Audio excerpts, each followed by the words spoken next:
Okay, legal abuse or legal bullying and state sanctioned violence. So doon muna tayo sa state sanctioned violence, no. Ito yung paggamit ng pulis at mga sundalo para kontrolin yung mga opposition o yung mga naga-against dun sa regime o dun sa government authority, no, to maintain their power and no, pero yun yung sinasabi na dito sa Pilipinas uso yung state sanctioned violence lalo na nung mga 80s, no,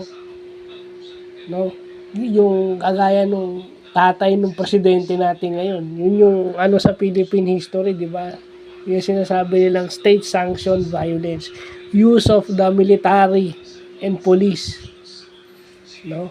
Pero pag sinabi mo namang legal abuse or legal bullying, ito yung paggamit ng batas. O kagaya sa Batang Quiapo, di ba, EO. So ano yung EO? Executive order yun. Ibig sabihin, batas yun. EO is batas na inuutos ng presidente at paggamit ng batas against dun sa mga oppressors.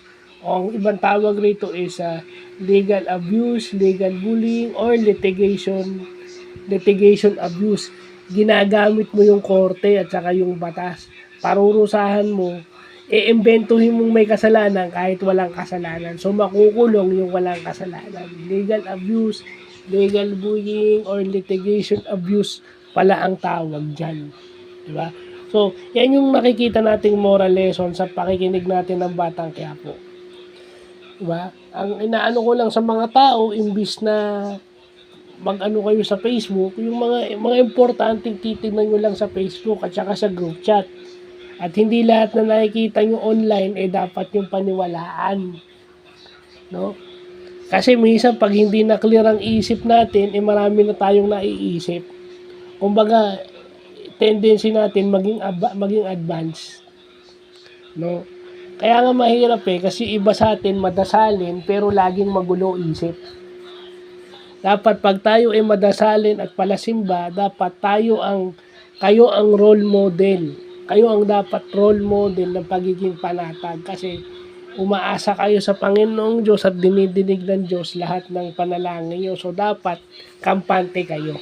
Hindi dapat kayo aligaga at medyo overthinking. Hindi kayo dapat nag-overthink kung sa tingin nyo pinagpala kayo at ginagabayan kayo ng nasa itaas.